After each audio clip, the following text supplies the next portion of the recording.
In part B, we're going to try to make some associations between the words increasing and decreasing, the information that we know from first semester about such words, and the information that we took from part A, the work that we've already done in this problem. The first thing I'm going to do is highlight the words increasing and decreasing very strategically in green. And the reason for that choice is actually directly related to the fact that I had highlighted my previous fact about big F prime also in green. And the reason I've done that, hopefully, is clear. In order to understand if big F is increasing or decreasing, we have to analyze big F prime. We know that that is a key association. When big F prime is increasing, when big F is increasing, it's because big F prime is positive. We know that that is why a function increases, when its derivative is positive. Likewise, we know that things decrease when their derivatives are negative. So the sign of big F prime is going to dictate increasing or decreasing. We have to understand big F prime to be able to answer this question. But because we've already acknowledged that big F prime is a weird function to have to think about, especially when the only given information of value is a graph, that key association is what I want to make sure that I start to draw a parallel to. Because if big F prime is what I need to analyze, and yet I don't know about big F prime, I need to make a substitution, essentially. That's where my key information from letter A comes in handy. Instead of looking at where big F prime is positive, we're going to look at where little f is positive. Why, you may ask?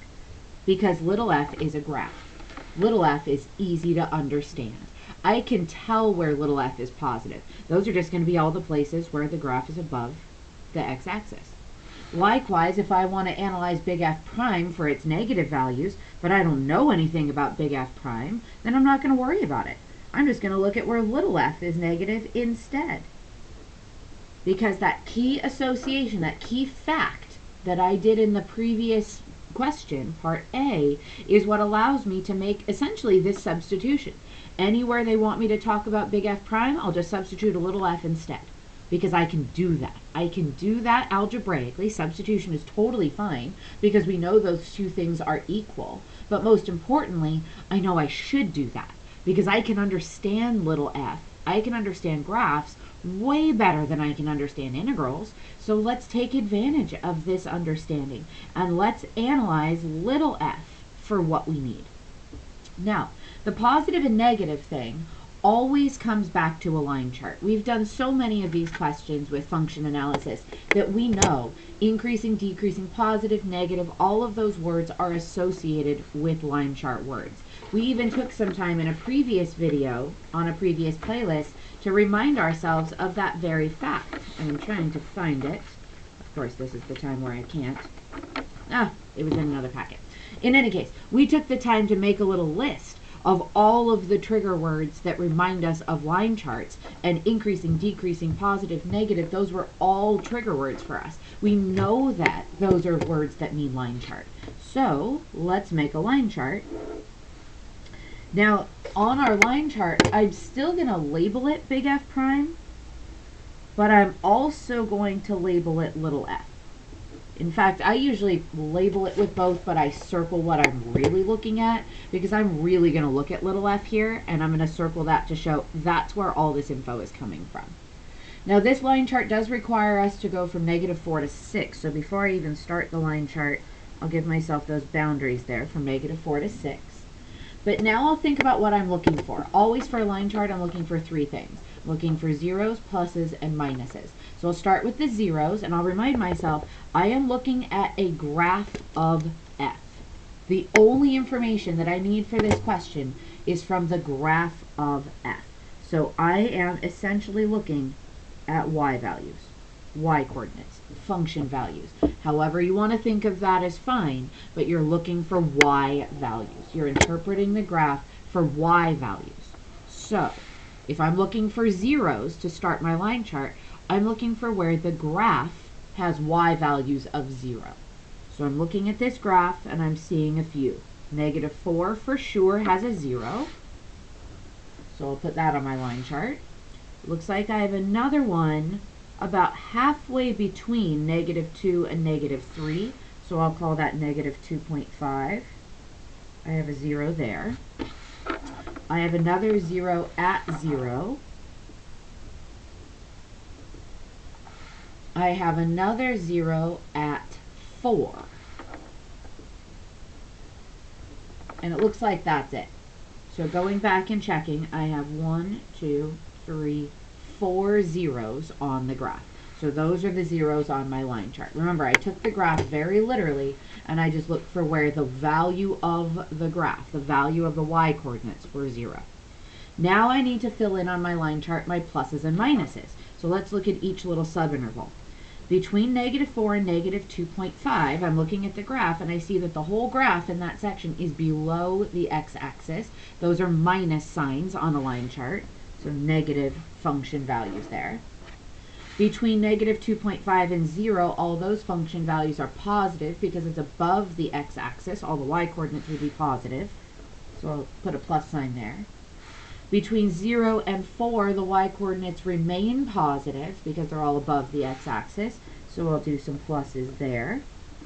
And then between 4 and 6, it looks like all the y-coordinates are negative because the graph is below the x-axis, so I'll put some minus signs there to finish it off. Now again, I'll just think about these associations that I always make in order to answer the question about increasing or decreasing. Big F is increasing when its derivative is positive. I still don't know about its derivative. I sort of cheated. I didn't find anything about big F's derivative. I found some stuff about little f instead. So I'm just going to use the same idea, but I'm going to use the information that I know I found. I was looking for where little f was positive as a workaround, and I can totally do that. That seemed to work. Little f was positive on my line chart between -2.5 and 0, and between 0 and 4. So it looks like I can say conclusively that big F is increasing. So you'll notice I'm using the language they gave me in the question, even though I didn't use that actual language to help me figure out my answer. Big F is increasing from -2.5 to 0 in union with 0 to 4. Ran out of space there, but hopefully you can see my notation there. Big F is increasing there because big F prime was positive. If they ask you to use something to justify, a line chart can suffice, unless the question specifically says justify your reasoning with an explanation. And you would say big F is increasing here because big F prime is positive in those spots. Or you could say because little f was positive in those spots. Same rationale. Now again, I can use the same idea to help me express my answer for decreasing. Big F is decreasing, because that's what they asked me, wherever my line chart shows negative values. So going back to my line chart, I can see negative values between -4 and -2.5, and between 4 and 6. So I will say that big F is decreasing on those intervals from -4 to -2.5. in union with 4 to 6. And again, if they asked you to justify this in some way, you can say big F is decreasing on those subintervals because big F prime is negative, or because little f is negative. That's how we got the info, and you can explain it either way. Both ways are acceptable. Now that you've seen that we can use familiar terminology with the information that came from these graphs, hopefully you can start to see how the rest of these function analysis questions are going to play out. We're essentially going to use loopholes in function analysis to answer these questions, because it's going to ask us lots of questions about big F. Its absolute minimum, its absolute maximum, its concavity, its inflection points. And we're not going to know anything about big F. We're never actually going to use big F at all to answer these questions. All we're going to do with big F is use it as a springboard to connect it to little f, because little f is going to drive us here. Little f is going to do all of the heavy lifting.